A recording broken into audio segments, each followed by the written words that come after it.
In the Old Covenant, the emphasis was on keeping the laws of God. The law-keeping was laborious and burdensome, and the law also brought with it a sense of judgment.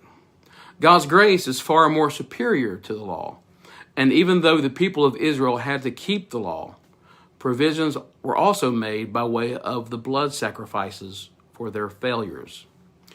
When Jesus came to earth, he became the perfect sacrifice that would put us in right standing once and for all with God once we came to him through the way of Jesus' sacrifice.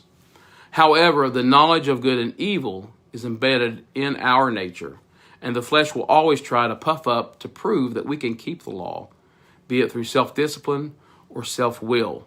And this system causes us to look to ourselves for the answer rather than resting in God's love for us.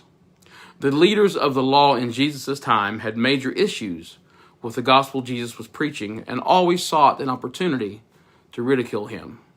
One day, while Jesus was teaching in the temple courts, the teachers of the law approached him to question his authority. But Jesus always had an answer. And most of the time, that answer quieted and angered them all simultaneously. This question was posed to Jesus in Mark 12:28 through 31. Of all the commandments, which is the most important? Now, Jesus' response was amazing. And every time I read it, I pause and I ponder the depth of all that is contained in his response. He said, the most important commandment is this: Listen, O Israel, the Lord our God is the one and only Lord. And you must love the Lord your God with all your heart, all your soul, all your mind, and all your strength. The second is equally important. Love your neighbor as yourself. No other commandment is greater than these.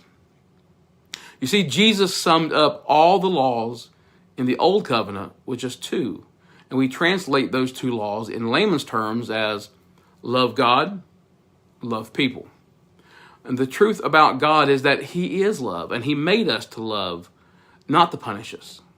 The Bible tells us we are the object of his love, that he created us to love. Now, can you even fathom that thought? That can be difficult for some to understand. And because a lot of people have had heartbreak, have had rejection their whole lives. And once we arrive at the place of understanding that no matter who rejected you or turned on you, God, who is love, made me and you so he can love us. And once you understand this, it will change your love forever. The truth is we can never love God or people if we first don't know how much God loves us. Now, I hope this helps someone to regain their freedom from past hurts and heartaches, and it helps you to lean on the fact that God loves you, and so do I.